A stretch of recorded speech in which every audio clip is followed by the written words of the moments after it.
Reed is an awesome autism dad, and he is being very frank with us today, talking about some of the challenges that they have faced. We've talked about the fact that they tried to have a child and went through many different things before they very successfully adopted Wyatt. Right. And that Wyatt eventually began to regress and went into autism, and that it was a very difficult time. But what was the decision that you guys made about how you were going to cope with the autism? What did you decide to do? Well, I mean, if you want the broad strokes, we were going to stay with it, whatever it was, but Nancy was the lead. Yeah.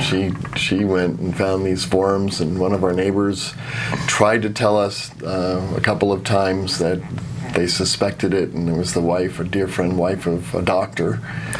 And we told our doctor, and I'll just keep it private that way, and he said, just another, disease of the week diagnosed by a housewife. And then we met some friends where we used to go up north in the country and we bought some property and we're planning to spend weekends there, and she introduced Nancy to a magazine that was all about mothering and natural health, because they suspected something, and these folks are totally off the grid. Right.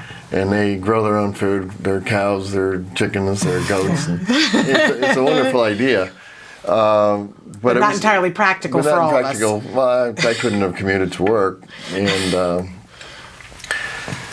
but that was when we first found out about it. And she went to a conference. Actually, she went twice. She went to the weekend, she thought it was, but it wasn't there yet. And she called me and said, well, it's next weekend. I drove to Long Beach. It was a DAN conference, Defeat Autism Now, which for those of you that are our viewers that don't know, has now been renamed the MAPS, Right. for MAPS doctors. But it was at that conference that Wyatt was almost four.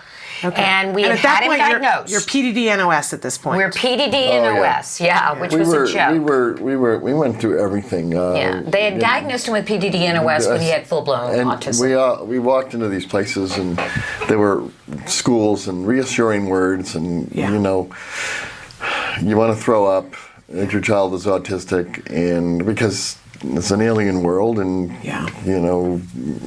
really not knowing anything about it, and this is not.